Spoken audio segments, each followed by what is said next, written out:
কবরের মাটি ছাড়া কোনো কিছুই তার এই জিহ্বাটারে থামাতে পারবে। যার আছে যত বেশি তার আরো চাই তত বেশি। মানুষের আছে যত বেশি তার চাই তত বেশি। অনেকে অভিযোগ করে, আল্লাহ আমার এইটা দেয় নাই, ওইটা দেয় নাই, আমি এটা পাই নাই, ওইটা পাই নাই। ও পায়, আমি পাই না কেন? ওর চাকরি হয়, আমার হয় না কেন? ওর ব্যবসায় লাভ, আমার লস কেন? ওর বউ সুন্দরী, আমার টাকা লাগেন। আছে না নাই? না, অভিযোগ করবেন না।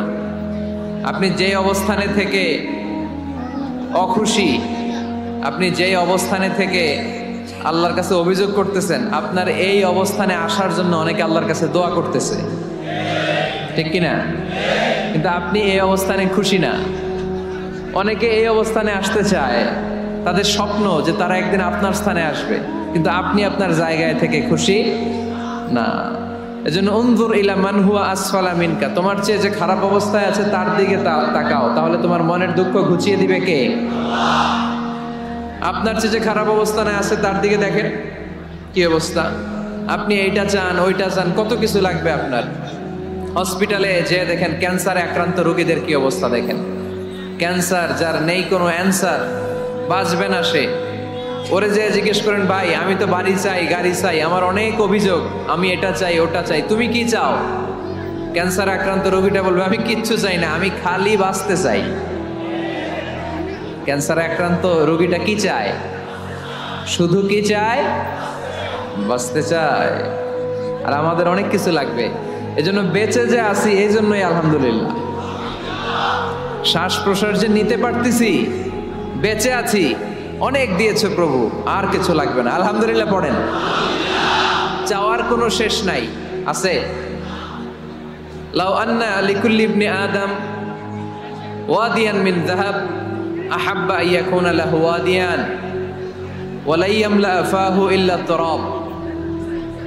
প্রত্যেক বনি আদমকে আল্লাহ তাআলা একটা করে স্বর্ণের পাহাড়ের মালিকও যদি বানিয়ে দেয়, স্বর্ণের পাহাড় এই পৃথিবীতে হবে না, স্বর্ণের পাহাড় পাওয়া যাবে জান্নাতে, ঠিক কিনা? প্রত্যেককে যদি আল্লাহ একটা করে স্বর্ণের পাহাড়ের মালিকও বানিয়ে দেয়, তারা আরো একটা স্বর্ণের পাহাড়ের মালিক হতে চাইবে।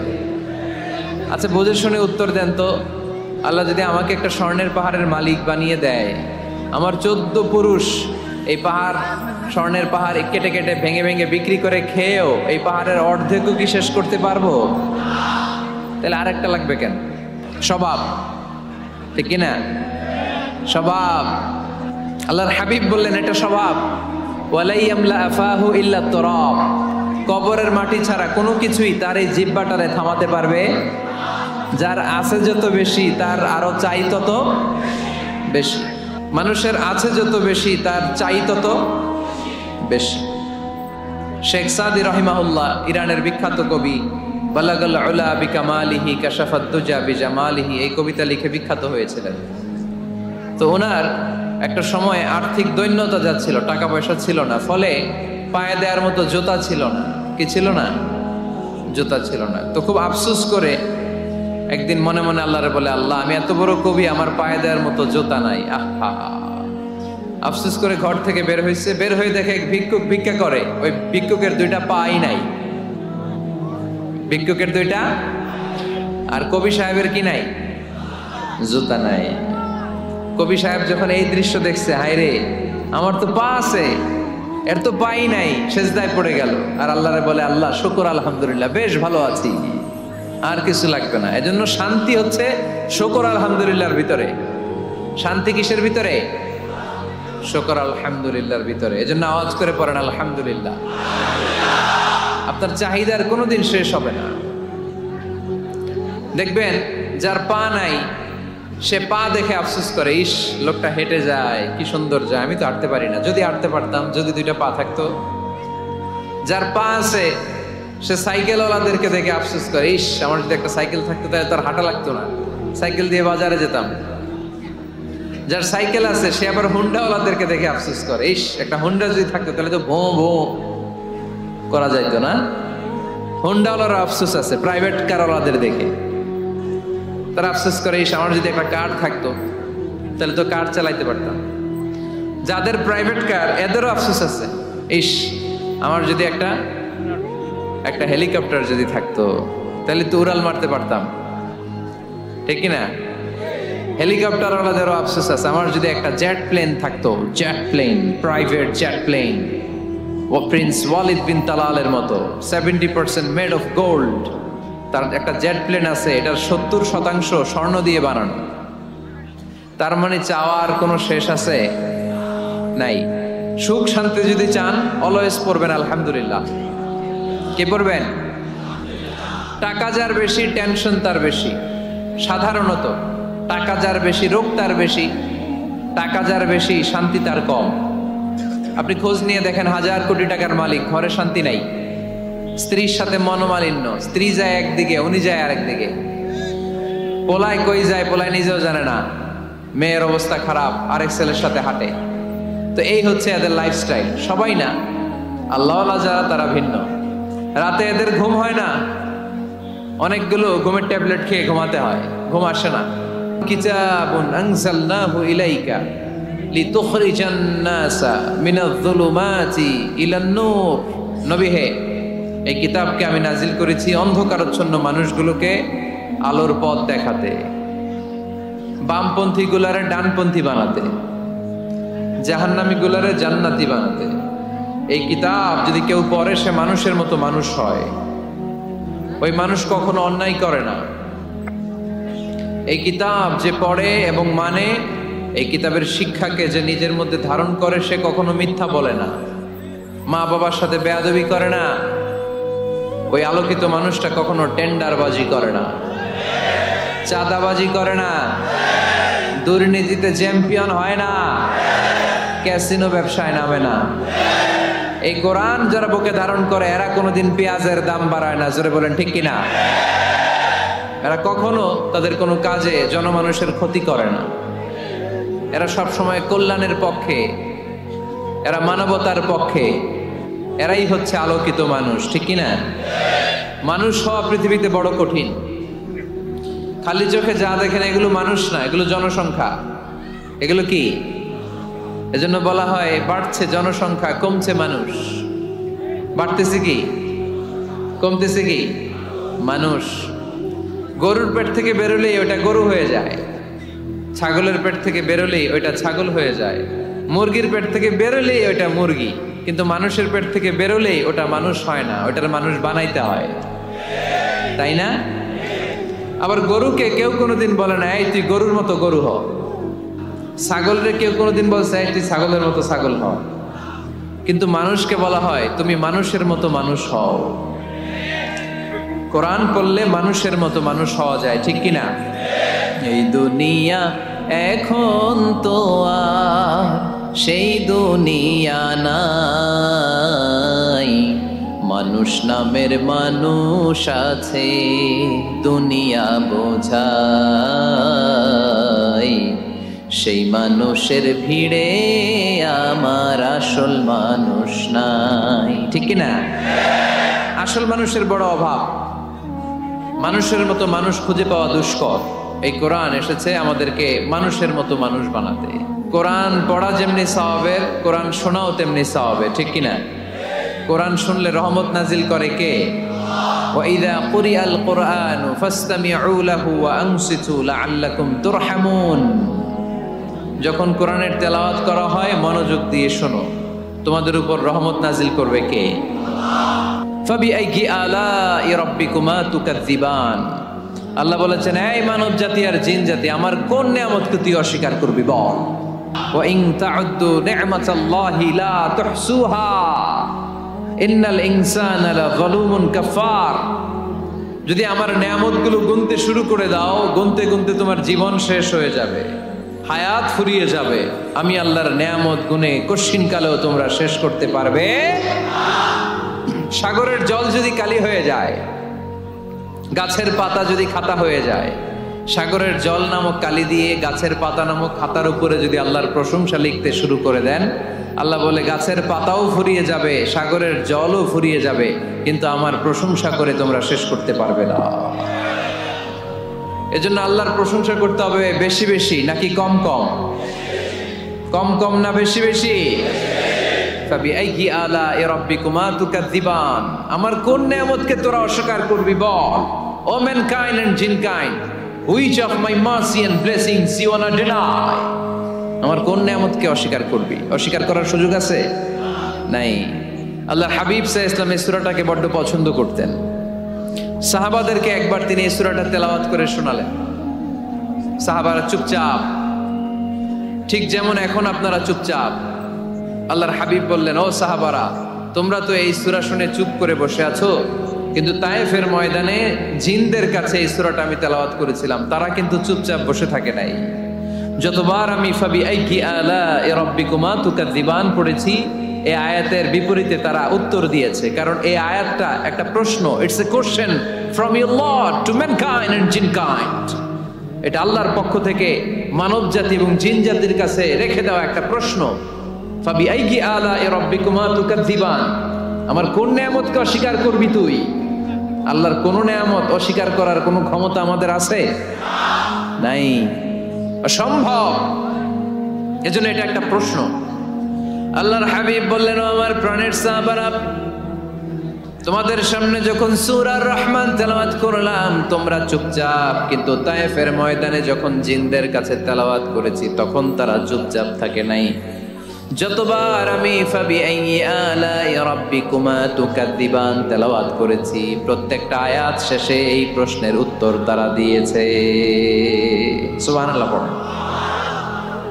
যতবার এই আয়াতটা পড়েছি প্রত্যেকবার এই আয়াত শেষে তারা প্রশ্নের উত্তর দিয়েছে। তারা প্রত্যেকবার বলেছে, লা বিশাইইন মিন নিআমিকা রাব্বানা নুকাযযিবু ফালাকাল হামদু। আল্লাহ, তোমার কোনো নেয়ামত অস্বীকার করার কোনো সুযোগ নাই, সব প্রশংসার মালিক তুমি। আবার যখন এই আয়াতটা আমি পড়েছি আবার উত্তর দিয়েছে, আবার আমি পড়েছি আবার উত্তর দিয়েছে। এরকম একবার নয়, দুইবার নয়, 5 বার নয়, 10 বার নয়, 31 বার এই আয়াতটা তেলাওয়াতের পর পর জিনেরা এই আয়াতের উত্তর আমার সামনে দিয়েছে। সুবহানাল্লাহ পড়ুন। লা বিশাইইন মিন নিআমিকা রাব্বানা নুকাযযিবু ফালাকাল হামদু। We cannot deny any of your mercy and blessings. All praises to you. All praises to you. সব ক্ষমতার মালিক একজন, চিল্লায় বলতে হবে, তিনি কে? তিনি হচ্ছেন আল্লাহ। বাইহাকী শরীফে আল্লাহর হাবিব সাল্লাল্লাহু আলাইহি ওয়াসাল্লাম ইরশাদ করেন, ইন্না লিকুল্লি শাইইন আরুস ওয়া আরুসুল কুরআনি সূরাতু আর-রহমান। আল্লাহর হাবিব বললেন, সবার জন্য একজন নববধূ আছে, কোরআনেরও একটা নববধূ আছে। কোরআনের নববধূর নাম হচ্ছে সূরা আর-রহমান। আওয়াজ করে সুবহানাল্লাহ বলতে পারলেন না? নববধূ বুঝেন তো? হ্যাঁ, নতুন বউ। নববধূ মানে কি? আল্লাহর হাবিব বললেন, ইন্না লিকুল্লি শাইইন আরুস ওয়া আরুসুল কুরআনি সূরাতু আর-রহমান। সবার জন্য একটা নববধূ আছে, কোরআনেরও একটা নববধূ আছে। কোরআনের নববধূর নাম সূরা আর-রহমান। নববধূ যেমনি বাসর রাতে হাতে পায়ে আলতা মেখে, বেনারসি শাড়ি পরে, লিপস্টিক দিয়ে, খোপায় ফুল দিয়ে, জুয়েলারি পরে, অর্নামেন্টস পরে, মেকআপ করে, পার্লারিং করে তার স্বামীর জন্য ওই রাতে সে নিজেকে উজাড় করে সাজায়, ঠিক কিনা? ঠিক তেমনি আল্লাহ তাআলা এই দুনিয়াতে আমাদেরকে কি কি নিয়ামত দিয়েছেন, আবার কি কি নিয়ামত জান্নাতে গেলে দিবেন, তার সব কিছু বর্ণনা করে এই সূরাটাকে তিনি উজাড় করে সাজিয়েছেন। যে আল্লাহ তাআলা, স্বয়ং আল্লাহ তাআলা জান্নাতে জান্নাতীদেরকে এই সূরা আর-রহমানটা নিজ কণ্ঠে তেলাওয়াত করে শোনাবেন। আমরা আল্লাহর কণ্ঠের তেলাওয়াত শুনতে চাই কি চাই না? আল্লাহর তেলাওয়াত কি আমাদের মতো তেলাওয়াত? আল্লাহ দেখতে কি আমাদের মতো? লাইসা কামিসলিহি শাই, তার মতো কেউ নাই। তার মতো কেউ আছে? তার মতো কেউ নাই। তিনি তার মতো। তিনি কার মতো? তিনি তার মতো। লাইসা কামিসলিহি শাই। জান্নাতীরা যখন জান্নাতে ঢুকবে, আল্লাহ তাআলা প্রশ্ন করবেন, ও জান্নাতীরা, এই কোরআনে যত নাজ নেয়ামতের বর্ণনা দিয়েছিলাম তার সবগুলো কি তোমরা পাই টু পাই বুঝে পেয়েছো? জান্নাতীরা বলবে পেয়েছি। হঠাৎ এক জান্নাতি হাত তুলে বলবে, আল্লাহ একটা জিনিস তো পাই নাই। সবাই বলে পাইছি, তুমি পাও নাই। কি পাও নাই? কয় আমনেরই তো পাই নাই। সুবহানাল্লাহ পড়বেন না? আপনাকেই তো পাই নাই। সব দেখলাম, সব খাইলাম, সব দেখলাম, কিন্তু আপনারা তো দেখলাম না। আল্লাহ তাআলা তখন বিশাল জান্নাতের এক কনফারেন্স রুমে সবাইকে বসিয়ে আল্লাহর দিদার মানুষকে দেখাবেন। আল্লাহ তাআলা তার গোপন সৌন্দর্যকে সেদিন জান্নাতীদের সামনে প্রকাশ করে দিবেন। আল্লাহর হাবিব বসবেন ওই কনফারেন্স রুমে সবার সামনে। আল্লাহর হাবিবের পেছনে বসবে অন্যান্য নবীরা, তারপরে সোহাদা, সালেহীন, আউলিয়া সবাই বসবে। ওই জান্নাতের কনফারেন্স রুমে আমরাও যেন বসার জায়গায় পাই, আল্লাহ তুমি তৌফিক দিয়ে দিও। আল্লাহ তাআলা অনেকগুলো নূরের পর্দার পেছন থেকে নূরের ঝলকানি মারবেন। ওই ঝলকানি এক মুহূর্তের জন্য দিবেন। এক মুহূর্ত, কয় মুহূর্ত? 70,000 নূরের পর্দার কথা বলা হয়, এই বর্ণনাটাও দুর্বল। পর্দা আছে কিন্তু কয় হাজার জানে কে? আল্লাহ। ওই পর্দা সরিয়ে আল্লাহ তাআলা সৌন্দর্যের বা নূরের ঝলকানির এক আলোকচ্ছটা জান্নাতীদের সামনে তুলে ধরবেন এক মুহূর্তের জন্য। কয় মুহূর্ত? আলোকচ্ছটা দিয়েই আবার নাই, আবার সরায় ফেলবেন। ওই এক মুহূর্ত দেখে জান্নাতীরা পাগল হয়ে যাবে, অপলক নেত্রে তাকিয়ে থাকবে এইভাবে, চোখের পলক ফেলবে না, চোখ মেলে তাকিয়ে আছে। কিন্তু সামনে কিন্তু আল্লাহর নূর আর নাই, কারণ ওইটা আসছিল কয় মুহূর্তের জন্য? এক মুহূর্ত পরে নাই। কিন্তু কি যে দেখলাম, কত সুন্দর! কোটি কোটি বছর এরকম অপলক নেত্রে জান্নাতীরা তাকিয়ে থাকবে। ইন্নাল্লাহা জামিলুন ইউহিব্বুল জামাল। আল্লাহ নিজে সুন্দর, সৌন্দর্যকে পছন্দ করেন। আল্লাহর চাইতে সুন্দর কিছু হতে পারে? চিল্লায় বলেন পারে? পৃথিবী সুন্দর, মানুষ সুন্দর, আসমান সুন্দর, জমিন সুন্দর, সুন্দরে সুন্দরে পাল্লা। জানি না কত সুন্দর তুমি আল্লাহ, জানি না কত সুন্দর তুমি আল্লাহ। সুবহানাল্লাহ পড়েন। আল্লাহ তাআলা তার সৌন্দর্যকে সেদিন জান্নাতীদের সামনে তুলে ধরবে। আল্লাহর হাবিব সাল্লাল্লাহু আলাইহি সাল্লাম মক্কার জমিনে কাফিরদেরকে দাওয়াত দিতে লাগলেন, আল্লাহর ইবাদত করো, আল্লাহর জিকির করো, আল্লাহর প্রশংসা করো। এরকম দাওয়াত দিতে দিতে কিছুদিন পরে বিষ্ণু ইসলাম বলতে শুরু করলেন, রহমানের ইবাদত করো, রহমানের জিকির করো, রহমানের পায়ে সেজদায় লুটিয়ে পড়ো। তখন কাফেররা প্রশ্ন শুরু করে দিল, মুহাম্মদ এতদিন বলতা আল্লাহ, এখন কইতেছ রহমানের কথা, আসলে কোনটা? আল্লাহরে তো আমরা চিনি, রহমানরে তো আমরা চিনি না। আল্লাহর দাওয়াত দিচ্ছ, আল্লাহর গুণগান গাইছো, আল্লাহকে আমরা চিনি জানি, কিন্তু রহমানটা আবার কে? সে আবার কবে আসলো, কোত্থেকে আসলো, কবে থেকে আছে, কতদিন থাকবে? রহমানরে তো আমরা চিনি না। ওরা রহমান চিনে না। এজন্য আল্লাহ তাআলা রহমানকে চিনায় দেওয়ার জন্য আর রহমান নামে একটা সূরা নাজিল করে দিলেন। وَإِذَا قِيلَ لَهُمُ اسْجُدُوا لِلرَّحْمَنِ قَالُوا وَمَا الرَّحْمَنُ। যখন তাদেরকে বিশ্বনবী বললেন রহমানের পায়ে সেজদা দাও, রহমানের জন্য সেজদায় লুটিয়ে পড়ো, ক্বালু ওয়ামার রহমান, তারা বলল রহমানটা আবার কে? রহমান কে? আল্লাহ চিনি, রহমানরে তো চিনি না। এখন রহমানকে এটা চিনানোর দরকার আছে না নাই? রহমানকে এটা চিনানোর জন্য আল্লাহ তাআলা আর রহমান নামে কোরআনে একটা সূরা নাজিল করলেন। চিল্লায় পড়েন আল্লাহু আকবার।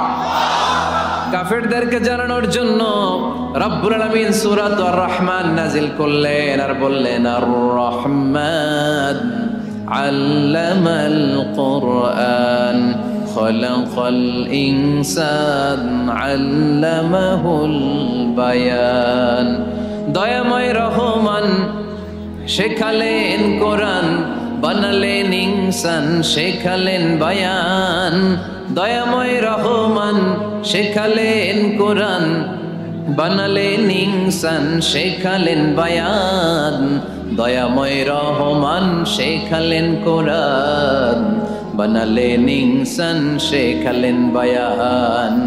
দয়াময় রহমান শেখালেন কোরআন, বানালেন ইনসান, শেখালেন বায়ান। আল্লাহু আকবার। আল্লাহ বলেন রহমানকে চিনো না? আর রহমান আল্লামাল কুরআন খলাকাল ইনসান আল্লামাহুল বায়ান। আমি হলাম রহমান, আমি দয়াময়, আমি মেহেরবান। আমার দয়ার কোনো শেষ নাই, আমার মায়ার কোনো শেষ নাই। আমার দয়া ভালোবাসা ছাড়া এই পৃথিবীতে কোনো কিছু হওয়া সম্ভব ওয়াসিআত রাহমাতি কুল্লা শাই, সব জায়গায় আমার আল্লাহর রহমত আছে না নাই? আল্লাহর রহমত ছাড়া এক ফোঁটা বৃষ্টি আকাশ থেকে জমিনে ঝরে? আল্লাহর রহমত ছাড়া একটা গাছের পাতা মাটিতে পড়ে? আল্লাহর রহমত ছাড়া একটা শ্বাস আমরা ভেতরে ঢুকাতে পারি? আল্লাহর রহমত ছাড়া পৃথিবীতে কিচ্ছু সম্ভব না। চিল্লায় বলেন ঠিক কি না? আমার আল্লাহর দয়া ভালোবাসা যে কত বেশি আমরা জানি না, আমরা জানি না। আরশের বুকে আল্লাহ বিশাল সাইনবোর্ডে লিখে রেখেছেন সাবাকাত রাহমাতি গাদাবি, সাবাকাত রাহমাতি গাদাবি। এর মানে হচ্ছে আমার রাগের উপরে আমার দয়া বিজয় লাভ করেছে। সাবাকাত রাহমাতি গাদাবি, আমার রাগও আছে, আল্লাহর রাগ আছে না? আমার দয়াও আছে, আল্লাহর দয়া আছে না? আল্লাহ বললেন আমার রাগও আছে আবার আমার দয়াও আছে, তবে জেনে রেখো আমার রাগের চেয়ে দয়া বেশি। আল্লাহর কোনটা বেশি? দয়া বেশি। আমাদের পাপ অন্যায় যত বড় হোক মনে রাখবেন আল্লাহর দয়া তার চাইতেও বড়। নাকি ছোট? আপনি যত বড় পাপ করেন না কেন আমাদের জন্য আল্লাহর পক্ষ থেকে দয়া আছে না নাই? বনি ইসরাইলের এক লোক সিরিয়াল কিলার ছিল, খালি মার্ডার করতো, সিরিয়াল মার্ডার। একটা, দুইটা, তিনটা, 10টা, 5টা করতে করতে করতে করতে 99টা মার্ডার করেছে। 99টা মার্ডার, কল্পনা করা যায়? 99 জন মানুষকে সে নিজ হাতে হত্যা করেছে। 99 মার্ডার করার পরে তার মনে ভয় আসলো, হায় রে, না জানি আল্লাহ আমার সাথে কেমন আচরণ করে আখিরাতে। আমার তওবা আছে কিনা কপালে জানি না, আমার তো ক্ষমা নাই, কি করব আমি? তো সে লোকজনদেরকে জিজ্ঞেস করলো আমার ক্ষমা আছে কিনা, এটা কে বলতে পারবে? আমাকে আল্লাহ মাফ করবে কিনা? তারা সবাই বললো এই এলাকায় এক আল্লাহর ওলি আছে, তার কাছে যাও। সে আল্লাহর ওলির কাছে যেয়ে বলে, ও আল্লাহর ওলি, আমি 99টা হত্যা করেছি, 99টা মার্ডার, আমার কপালে ক্ষমা আছে কিনা তুমি একটু বলো। আল্লাহর ওলি কই, কি বললা? 99টা মার্ডার? হায় হায় সর্বনাশ, তোর কোনো ক্ষমা নাই। এবার যে মার্ডার করছো কয় আমার যেহেতু ক্ষমা নাই, তোরে বাঁচায় রেখে লাভ কি, তোরেও দিলাম শেষ করে। এবার সেঞ্চুরি করে ফেলাইছে। আমার যেহেতু ক্ষমা নাই তো তোরে বাঁচায় রেখে কি লাভ, তোরেও শেষ করে দিলাম। এবার সেঞ্চুরি। সেঞ্চুরি করার পরেও ভয় আসে না নাই অন্তরে? অন্তরে তো আল্লাহর ভয়, কই যাবে? খুঁজতে লাগলো কে সমাধান দিতে পারবে। একজন বললো ওই এলাকায় একজন বড় আলেম আছে, ওই আলেমের কাছে যাও। সে আলেমের কাছে যেয়ে বলে, আলেম, আমি 99টা হত্যা করেছি, এখন আমার বড্ড ভয় হয়, আল্লাহ আমারে মাফ করবে কিনা, তুমি একটু আমারে বলো। আলেম বলে, তোমার গুনাহ যত বড়ই হোক আমার আল্লাহর দয়া তার চাইতেও বড়। তুমি কি পাপ করেছো, কি অন্যায় করেছো?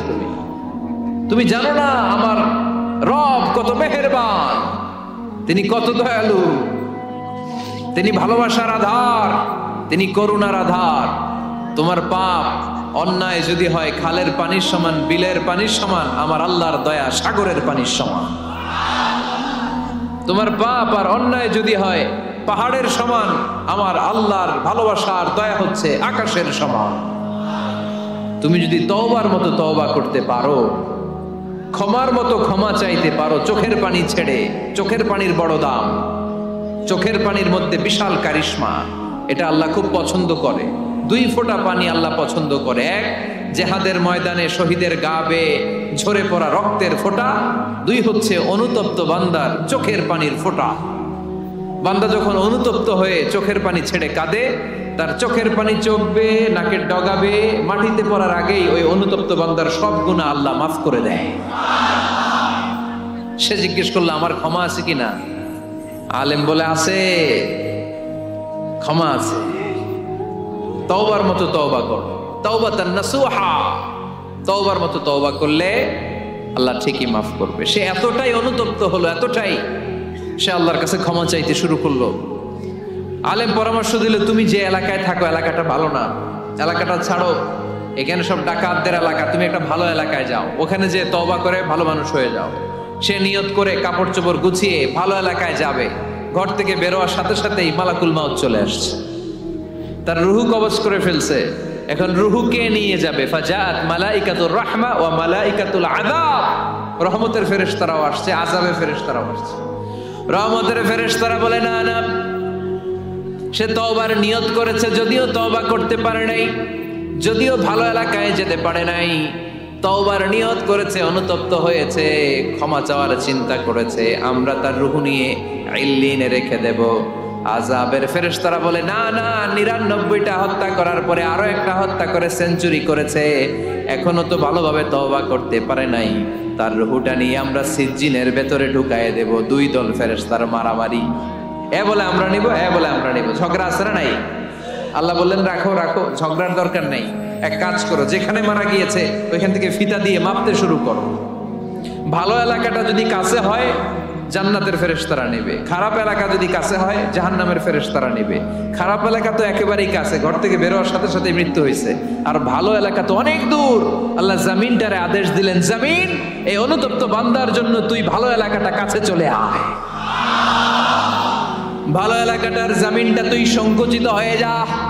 যদিও ঘর থেকে বের হয়েছে একেবারে কাছে, খারাপ এলাকা হাজার হাজার মাইল দূরে চলে যা। ফিতা দিয়ে মাপ দিয়ে দেখে, সর্বনাশ, ভালো এলাকাটা তো একেবারেই কাছে, খারাপ এলাকাটা অনেক দূরে। আল্লাহর ফয়সালা অনুযায়ী রহমতের ফেরেশতারা তার রূহকে নিয়ে জান্নাতের ভেতরে ঢুকিয়ে দিয়েছে। ৯৯টা হত্যা করার পরে আরো একটা হত্যা করে সেঞ্চুরি, ১০০টা খুন করছে। আপনি কয়টা করছেন? আমি কয়টা করছি? তো ১০০টা খুন করে যদি ও মাফ পেতে পারে আমার আল্লাহর কাছ থেকে, আমরা কি ক্ষমা পেতে পারি না? ওর পাপের কাছে আমাদের পাপ কি? কয় ওয়াক্ত নামাজ ছাড়ছেন আপনি? কয়টা মিথ্যা কথা বলছেন? কতবার ঘুষ খাইছেন? কত টাকা সুদে লাগাইছেন? কত অন্যায় করছেন? কত জুলুম করেছেন? মনে রাখবেন, আপনার পাপ, আপনার অন্যায়, আপনার জুলুম যত বড় হোক না কেন, আমার আল্লাহর দয়া তার চাইতেও বড়। এজন্য আল্লাহ নিজের পরিচয় দিয়ে বললেন, আর রহমানু আল্লামাল কুরআন খালাকাল ইনসান আল্লামাহুল বায়ান। আমি রহমান, আমি দয়ার সাগর। আমি কি? আল্লাহ তুমি দয়ার সাগর, রহমানুর রহিম। তোমার দয়ায় পূর্ণ আমার সারানিশিদিন, তোমার দয়ায় পূর্ণ আমার সারানিশিদিন। আলহামদুলিল্লাহ পড়েন। তাহলে বুঝতে পারলাম আমার আল্লাহর দয়ার কোনো শেষ আছে? চিল্লায় বলতে হবে, আছে। দয়া আর ভালোবাসাকে সৃষ্টি করার পরে আল্লাহ তাআলা ১০০ টুকরা করলেন। কয়শো টুকরা? ১০০ টুকরা করে ৯৯ টুকরা দয়া ভালোবাসা আল্লাহ তাআলা নিজের কাছে রেখে দিলেন। আর এক টুকরা দয়া আর ভালোবাসা আল্লাহ তাআলা গোটা বিশ্বের সবার মাঝে ভাগ করে দিলেন। আমরা সবাই মিলে পাইছি কয় টুকরা ভালোবাসা? উনি রেখে দিয়েছেন কয় টুকরা?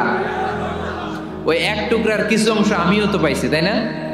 আপনি পেয়েছেন, আমরা সবাই পেয়েছি, গোটা বিশ্বের সবাই, আদম আলাইহিস সালাম থেকে শুরু করে কিয়ামত পর্যন্ত যারা আসবে, এসেছিল এবং এখন আছে, সবাই মিলে কয় টুকরা?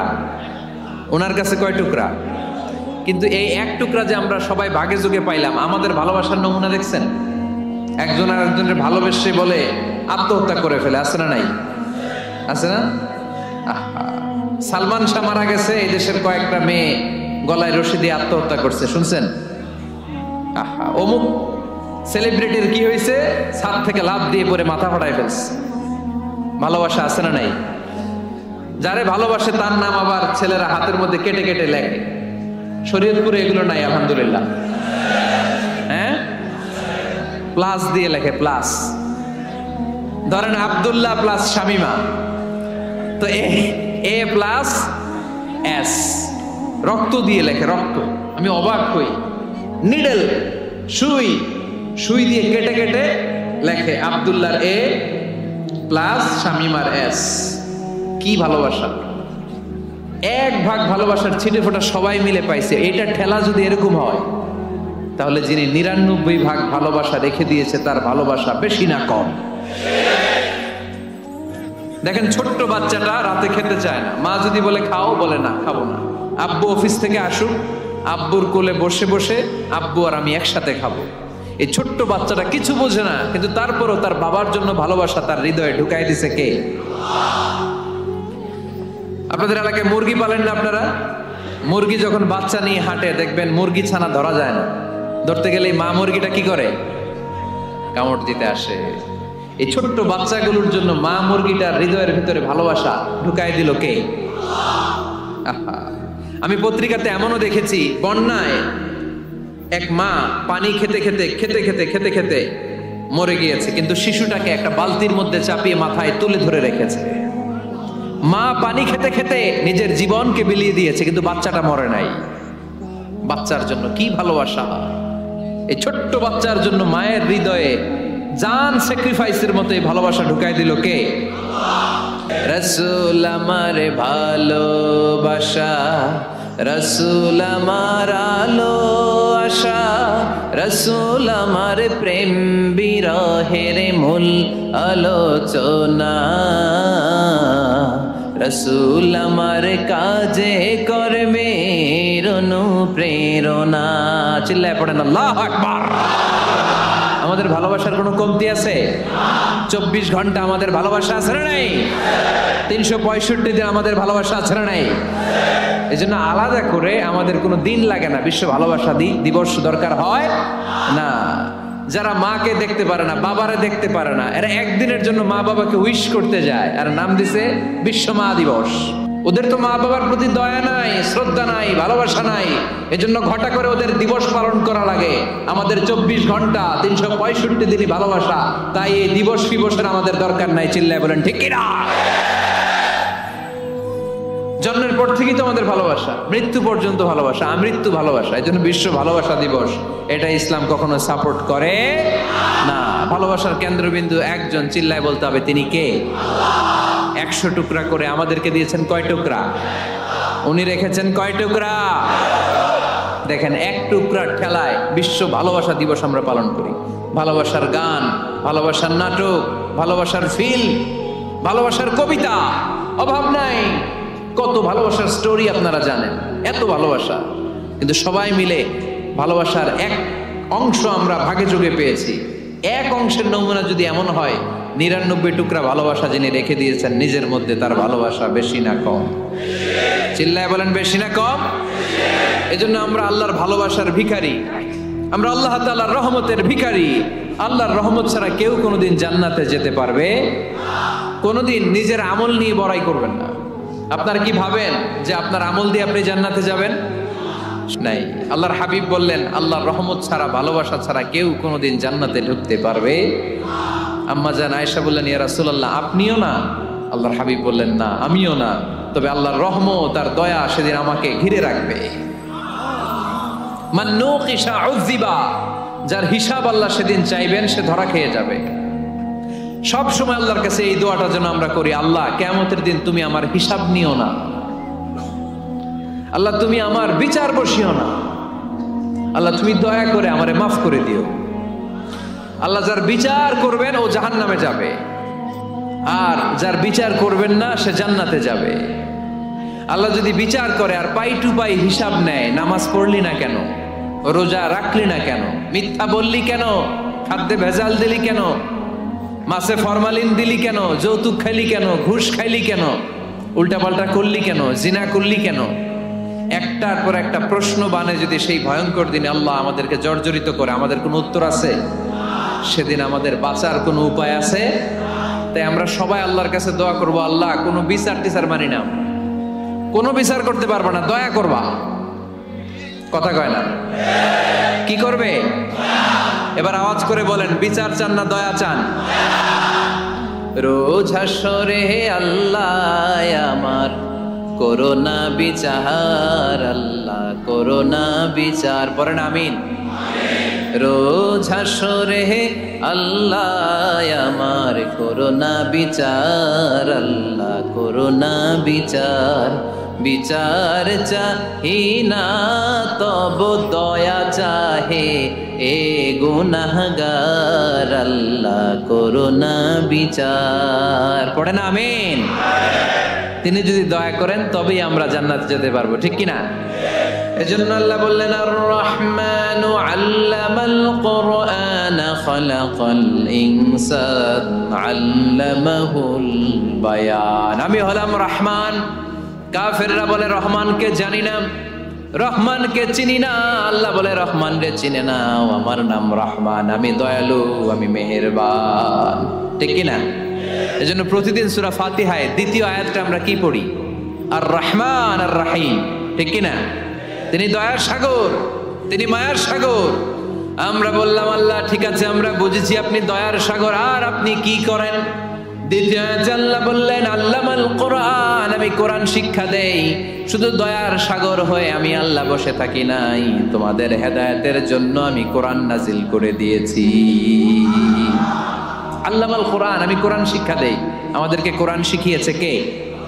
বিশ্বনবীকে কোরআন শিখিয়েছে কে? আল্লাহ। এজন্য দুনিয়াতেও যারা কোরআন শিখায় তাদের মর্যাদা বাড়ায় দেয় কে? বাংলার জমিনে যারা কোরআন শরীফ শিখায় এদের মর্যাদা সবচেয়ে কম, এদের বেতন সবচেয়ে কম, এরা সমাজে সবচেয়ে বেশি অবহেলিত। ঠিক কি না? তা আল্লাহর কাছে এরা সবচেয়ে বেশি সম্মানিত। আল্লাহর হাবিব বললেন খায়রুকুম মান তাআল্লামাল কুরআন ওয়া আল্লামাহু, তোমাদের মধ্যে আল্লাহ তাআলার কাছে সবচেয়ে প্রিয় শ্রেষ্ঠ ওই মানুষটা যে নিজে কোরআন পড়ে আবার অন্যরে পড়ায় দেয়। সুবহানাল্লাহ পড়েন।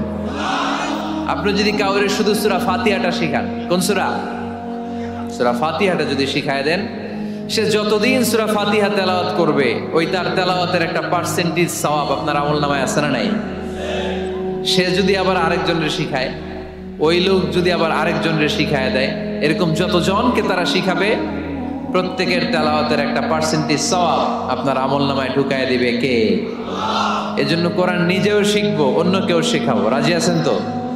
এক একটা ইমামের কমসে কম 1 লক্ষ টাকা বেতন হওয়া দরকার। ঠিক কিনা? না খেয়ে না পড়ে অল্পতে তুষ্ট থেকে যারা শুকরিয়া করে এরা আমাদের আইম্মাতুল মাসাজিদ, মসজিদের ইমামরা, মসজিদের মুয়াজ্জিনরা। এক একটা মসজিদের মুয়াজ্জিনের গলা হবে এরকম বিশাল উঁচু।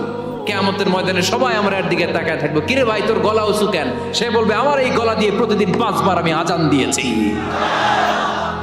কিয়ামতের ময়দানে ঠিকই সম্মানিত। দুনিয়ায় আমরা চিনলাম না ওনাদেরকে। স্মার্টফোন আসছে স্মার্ট বানাইতে, যেই ফোনের মধ্যে কোরআন নাই সে আনস্মার্ট। ঠিক কিনা? যার মোবাইলের ভেতরে কোরআনের অ্যাপস আছে, ডাউনলোড করে অ্যাপস রেখেছে, সেই হচ্ছে আসল smart. He is the real hero, he is the real smart. এজন্য মোবাইলের অ্যাপসের ভেতরে কোরআন ঢুকাইতে হবে। শরীয়তপুরের ছেলেরা খুব সহজ, অ্যান্ড্রয়েড সেট ইউজ করলে প্লে স্টোরে যাও, যে তুমি বাংলা কোরআন লিখো চলে আসবে। আইফোন যদি ইউজ করো অ্যাপ স্টোরে যাও, ওখানে যে বাংলা কোরআন লিখো চলে আসবে। সহজ। এত সহজ হওয়ার পরেও আল্লাহ কি বললেন আমরা যদি না শিখি, না জানি, আল্লাহ কি ক্ষমা করবে? যা বলার সব আল্লাহ বলে দিয়েছে এই কোরআন। এই কোরআনে শুরু হয়েছে বিসমিল্লাহির রহমানির রহিম দিয়ে, মানে বা দিয়ে। কি দিয়ে? চিল্লায় বলেন না, কি দিয়ে? বা দিয়ে। আর এই কোরআন শেষ হয়েছে সূরাতুন নাস দিয়ে, যে সূরার শেষ আয়াত হচ্ছে মিনাল জিন্নাতি ওয়ান নাস। আমরা চোখ দিয়ে যা দেখবো তাতে যেন সওয়াব হয়। ঠিক কিনা?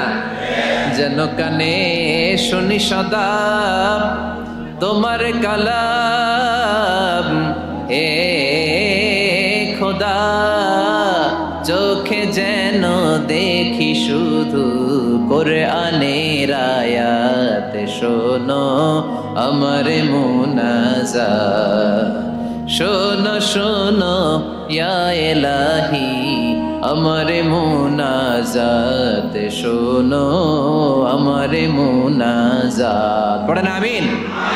তাহলে আমরা যে কিতাবটারে সঙ্গী বানাবো, কিতাবটার নাম সবাই বলেন। আমরা যে কিতাবটারে বন্ধু বানাবো, এই কিতাবটার নাম, এটা আল্লাহর কিতাব। এই কিতাব সংরক্ষণের দায়িত্ব নিয়েছে কে? এই কিতাবকে কেউ ধ্বংস করতে পারবে? এই কিতাবের পিছু লেগে কেউ সুবিধা করতে পারবে? এই কিতাবের তাফসীর কেউ বন্ধ করতে পারবে না, অসম্ভব। কোরআনের কথা ছড়িয়ে পড়বে যুগ থেকে যুগ, যুগান্তরে, দেশ থেকে দেশ, দেশান্তরে। ঠিক কি না? এটা এমন কিতাব, এই কিতাবের পিছু লেগে লাভ নাই। এই কিতাবের বাণী ছড়িয়ে পড়বে গোটা বিশ্বময়। অনেকে অনেক ষড়যন্ত্র করেছে এই কিতাবকে ধ্বংস করে দেওয়ার জন্য। আমাদের এই খোদ ভারতবর্ষে ষড়যন্ত্র হয়েছিল। ব্রিটিশরা যখন চলে গিয়েছিল, ওরা প্ল্যান করেছিল এই কিতাবকে কি করে আমাদের থেকে ডিটাচ করা যায়, কেমন করে আলাদা করা যায়। এর একটা কমিটি করে দিয়েছে। আপনারা গবেষণা করে দেখেন এই ভারতবর্ষ থেকে কেমন করে কোরআন দূর করা যায়। তারা বুদ্ধি করে বলল, এক কাজ করি, কারণ তাদের কোরআনের কপিগুলো মসজিদ থেকে বের করে আমরা আগুন দিয়ে জ্বালাই দিব, তাইলেই কোরআন শেষ। কোরআনের কপি যদি আগুন দিয়ে জ্বালায় দেওয়া হয় তাহলে তার পৃথিবীতে কোরআন থাকবে না, না থাকবে? যদি আগুন লেগে ধ্বংস হয়ে যায়, ধ্বংস হয়ে যায়, যদি আগুন লেগে যায় পুড়ে যায় পৃথিবীর সব বইয়ের দোকান, বিশ্ব থেকে হারাবে না পবিত্র কোরআন, বিশ্ব থেকে হারাবে না পবিত্র কোরআন। ঠিক কি না? পরে দেখলো না রিসার্চে গন্ডগোল আছে, অ্যানালাইসিস ভুল, আবার নতুন কমিটি পাঠালো তারা ইংল্যান্ড থেকে, 33 সদস্য বিশিষ্ট কমিটি। তারা এসে গবেষণা করে দেখলো না, এই কোরআন আগুনে জ্বালাই দিলে কোরআন দূর হবে না। কারণ আমরা ভারতবর্ষের হেফজখানাগুলোতে যে দেখেছি ছোট্ট বাচ্চারা মাথা দুলিয়ে দুলিয়ে কোরআন পড়ে, কোরআন তারা শুধু কাগজেই লিখে রাখে না, সিনার ভিতরে গেঁথে রাখে। ওই কোরআন মুসলমানদেরকে শিখিয়েছে কে? সে আল্লাহ বললেন, আর রহমানু আল্লামাল কুরআন খালাকাল ইনসান আল্লামাহুল বায়ান। আল্লাহ বললেন, আমি মেহেরবান, আমি কোরআন শিখিয়েছি। আমরা বললাম আল্লাহ, আর আপনি কি করেন? আল্লাহ বলেন, খালাকাল ইনসান, আমি মানুষ বানিয়েছি। সুবহানাল্লাহ পড়েন। আমাদেরকে তৈরি করেছে কে? জোরে বলতে হবে কে?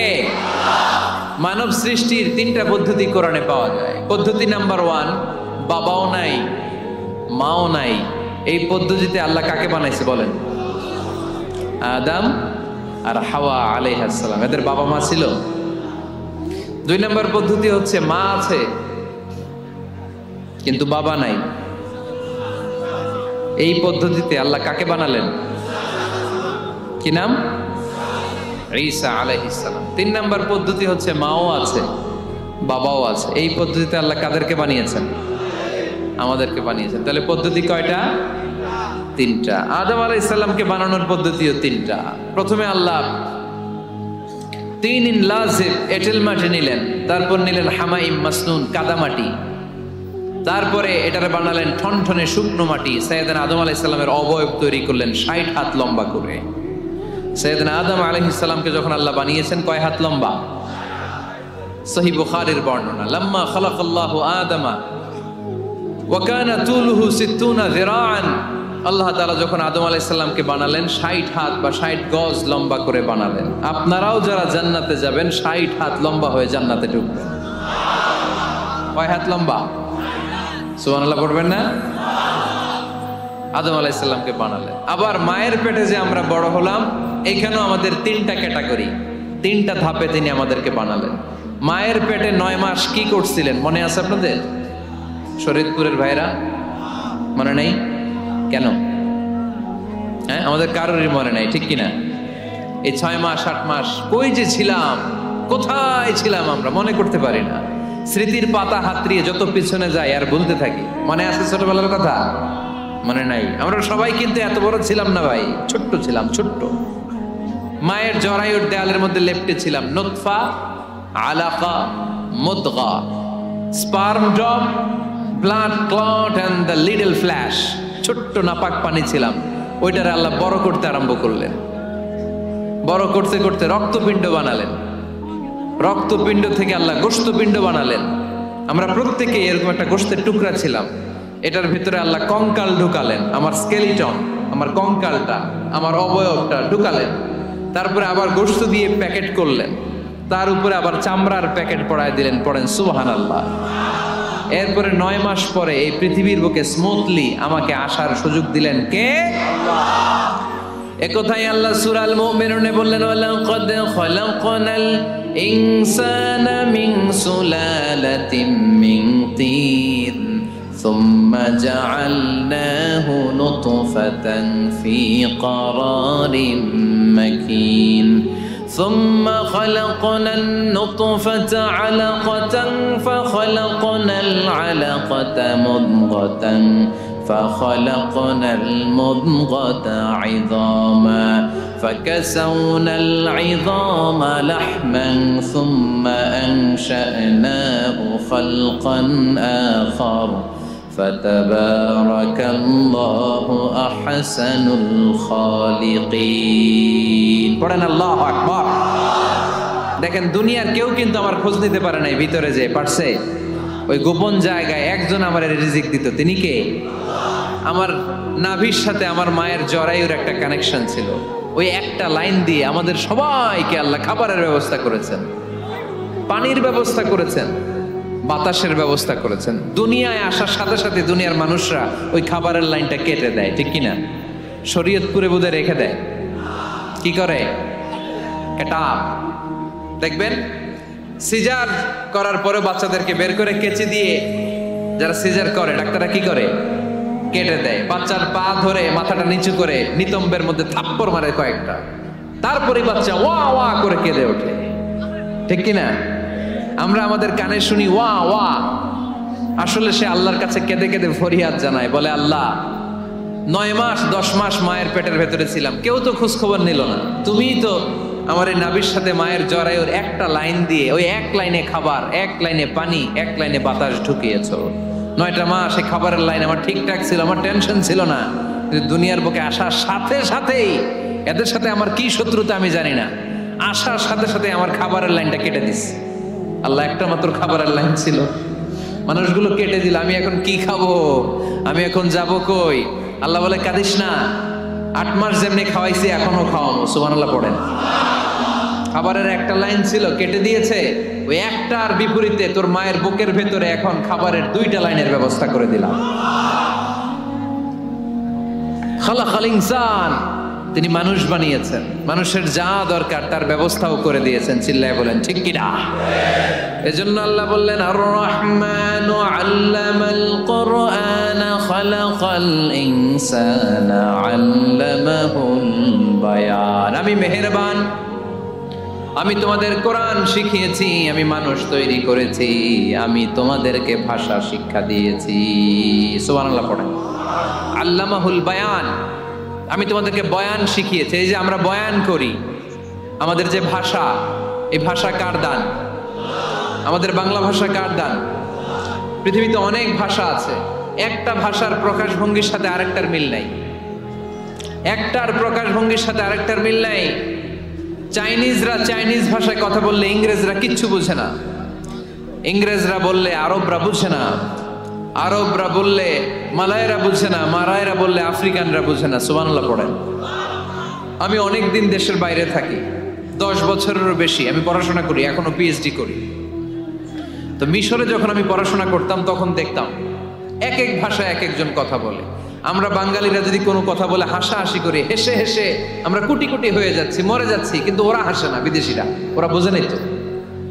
আবার ওরা যখন কথা বলে হাসে, আমরা কিছুই বুঝি না। সুবহানাল্লাহ পড়বেন না? ওইটা বাদ দেন, আমাদের বাংলাদেশে আসেন, আমাদের বাংলাদেশে এক এক জেলার সাথে আরেক জেলার ভাষার ভিন্নতা আছে না নাই? সুবহানাল্লাহ পড়বেন না? ঢাকার ভাষার সাথে ফরিদপুরের ভাষার অমিল, সিলেটের অনেক অমিল, চট্টগ্রামের অমিল আছে না নাই? সবচেয়ে বেশি অমিল সিলেটে আর চট্টগ্রামে, ঠিক কিনা? ওনাদের ভাষাগুলো এমন, শুনলে বোঝার উপায় নেই যেটা বাংলা ভাষা না অন্য ভাষা, কিন্তু প্রত্যেক আঞ্চলিকতায় একটা মাধুর্যতা আছে না নাই? আল্লাহ পাক এই কোরআনের মধ্যে আঞ্চলিকতার দাম দিলেন। হিশাম বিন হাকিম বিন হিজাম কোরআন থেকে তেলাওয়াত করতে শুরু করলেন। এই তেলাওয়াত শুনে সাইয়েদনা ওমরে ফারুক ওনার ঘাট ধরে টেনে বিশ্বনবীর কাছে নিয়ে আসলেন। ওমরে ফারুক বললেন, ইয়া রাসূলুল্লাহ, দেখেন হিশাম বিন হাজিম কেমন করে কোরআন পড়ে, দেখেন ভিন্নভাবে কোরআন পড়ে। আপনি শিখাইছেন একভাবে, ও পড়ে আরেকভাবে, ওর বিচার করেন। আসলে আরেকভাবে পড়ে নাই, অন্য আঞ্চলিকতায় পড়েছে। যেমন আমরা পড়ি ওয়াদ-দুহা ওয়াল লাইলি ইযা মা ওয়াদ্দাআকা রাব্বুকা ওয়া মা ক্বালা ওয়ালাল আখিরাতু খায়রুল লাকা মিনাল উলা। কিন্তু কোরআনের আরেকটা লাহাজা বা আরেকটা পড়ার পদ্ধতি আছে যেখানে ওনারা পড়ে ওয়াদ-দুহা ওয়াল লাইলি ইযা সাজা মা ওয়াদ্দাআকা রাব্বুকা ওয়া মা ক্বালা। সুবহানাল্লাহ পড়বেন না? হাশিম বিন হিকাম এরকম বাঁকা করে পড়ছিলেন। ওমরে ফারুক বাঁকাটা শিখেন না, উনি শিখছিলেন সোজা। ওমরে ফারুক আবার সোজা সাপটা পছন্দ করতেন, সুবহানাল্লাহ পড়েন। বিশ্বনবী বললেন হিশাম বিন হিজামকে তুমি ছাড়ো। বললেন হিশাম তুমি কিভাবে পড়েছো? হিশাম বলে আমি এইভাবে পড়েছি। বিশ্বনবী বললেন হাকাযা উনজিলাত, এভাবেও নাজিল হয়েছে, সমস্যা নাই। ওমর তুমি কিভাবে পড়েছো? ওমর বললেন আমি তো এইভাবে শিখেছি। বিশ্বনবী বললেন এভাবেও নাজিল হয়েছে, সমস্যা নাই। উনজিলাল কুরআনু আলা সাবআতি আহরুফ ফাকরাউ মা তায়াসসারা মিনহু। আরবি ভাষা একটা, কিন্তু এর মধ্যে আঞ্চলিকতা আছে 7টা। এই 7টা আঞ্চলিকতা দিয়ে কোরআন নাজিল করেছে কে? এজন্য আঞ্চলিকতার মর্যাদা আল্লাহ কোরআনেও দিলেন। এজন্য বললেন আর রহমানু আল্লামাল কুরআন খালাকাল ইনসান আল্লামাহুল বায়ান। আমি মেহেরবান, আমি কোরআন শিখালাম, আমি মানুষ বানালাম, আমি তোমাদেরকে ভাষা শিখালাম। সুবহানাল্লাহ পড়েন। এরপর আল্লাহ বললেন আশ-শামসু ওয়াল কামারু বিহুসবান ওয়ান নাজমু ওয়াশ-শাজারু ইয়াসজুদান। সুবহানাল্লাহ। আশ-শামসু ওয়াল কামারু বিহুসবান, চাঁদ আর সূর্য আমি তৈরি করেছি তোমাদের হিসাবের জন্য। হিসাব আছে না নাই? সূর্য আর চাঁদ, চাঁদ আর সূর্যকে আল্লাহ এই মহাবিশ্বে দিয়েছেন হিসাবের জন্য, ঠিক কিনা? আল্লাহর হাবিব বললেন সুমু লিরুইয়াতিহি ওয়া আফতিরু লিরুইয়াতিহি। চাঁদ দেখে রোজা রাখো, আবার চাঁদ দেখে রোজা ভাঙো। আমরা রমজান শুরু করি কি দেখে? জোরে বলেন। ঈদ শুরু করি কি দেখে? চাঁদের পালকি চড়ে আসলো সবার ঘরে, চাঁদের পালকি চড়ে আসলো সবার ঘরে, আসলো খুশির ঈদ, বলো ঈদ মুবারক, ঈদ মুবারক, ঈদ মুবারক, ঈদ। সবাই পড়েন, বলো ঈদ মুবারক, ঈদ মুবারক, ঈদ মুবারক, ঈদ। সুবহানাল্লাহ পড়েন। আশ-শামসু ওয়াল কামারু বিহুসবান। সূর্য চন্দ্রের গায়ে লাগে না, চন্দ্র সূর্যের গায়ে লাগে না। কোনোদিন কি দেখেছেন সূর্য আর চন্দ্র ধাক্কা লাগছে? দিনের ভেতরে রাত ঢুকে গেছে, রাতের ভিতরে দিন ঢুকে গেছে, এরকম কি কখনো হয়েছে? সব কিছু একজনের আইন মানে, চিল্লায় বলতে হবে তিনি কে?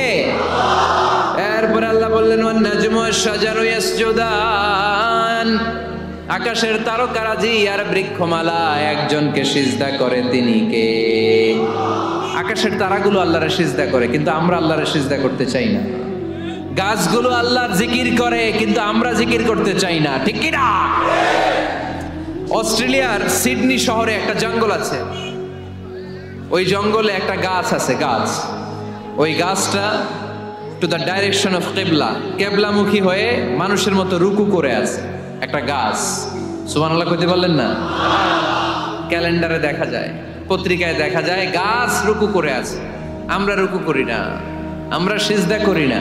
কিয়ামতের দিন আল্লাহ বলবে আমার সিজদা দিয়ে দেখা।